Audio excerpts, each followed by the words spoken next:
I'm here with Justin Fudge, co-owner of Sunhouse Cafe. Justin's part of the small business fraternity supporting the Infinite Choices Convention.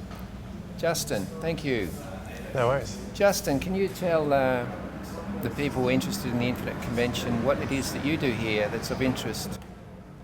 Well, we started with the idea of having a surf shop and a place where surfers and anybody interested in this kind of community can come and hang out. We've put a little cafe attached to the shop and we do some live music stuff, but we just try and make it more of a community space rather than a business.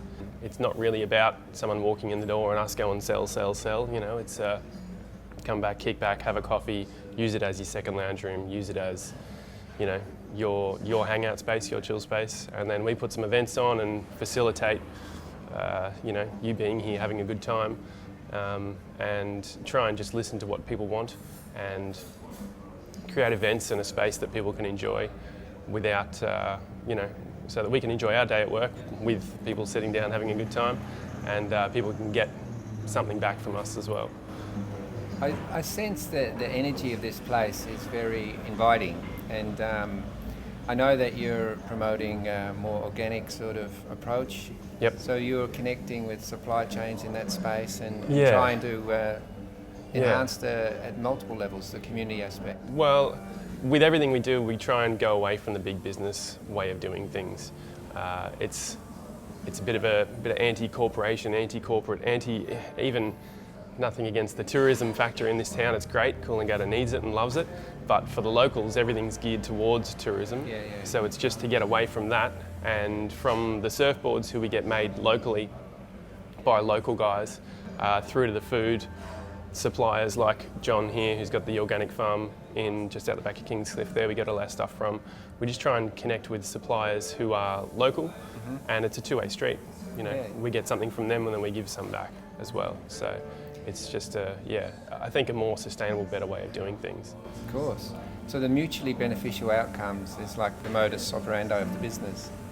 Yeah, definitely. We try and we try and support John. John supports us. We try and support the board shapers. The board shapers support us, and it's more transparent. It's not just a product, or it's not just an offering that people don't know where it comes from, and it's this invisible, behind the face of the business. It's you don't really know where things are coming from. Sure. Whereas I think if you can trace that product that you're getting, whether it's a plate of food or a coffee or a surfboard or something, if you know where that comes from and you buy into the kind of soul behind that, I think it's a better experience when it's worth spending your money on if you're supporting the small business and the guy who made the thing. Yeah.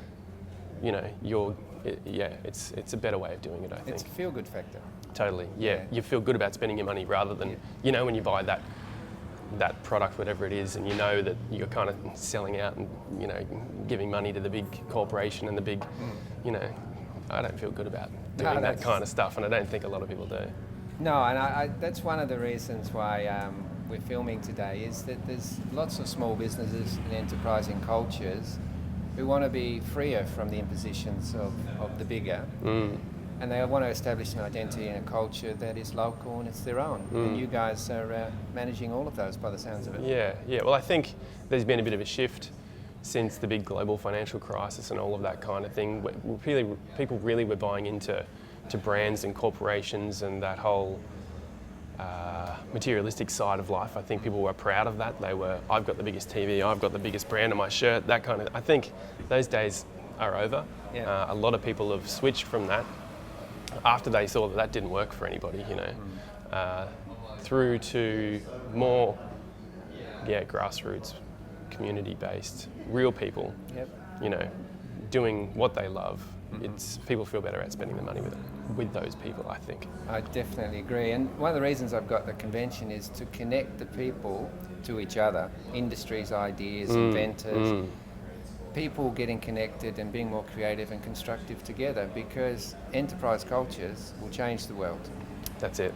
Corporation or institutions or roadblocks, it's harder for them, but it's easier for the freedom of the enterprising individual to connect to another enterprising And individual. if you're that kind of person, there's way more support with dealing with someone who's on the same level as you, rather than you being the guy on the front line, but you don't get any support from the big corporations or the big business. They're all about the dollar. They're not about, the more important things. Personally, we don't do this for the money. We do it because we enjoy doing what we do. So. Well, personally, I no longer get fussed by the problems of the big, and I just focus on the creative and the entrepreneurial, and I'm hosting this event to connect the likes of you to the likes of others. And if there's anything else you want to add, or we'll wrap it up.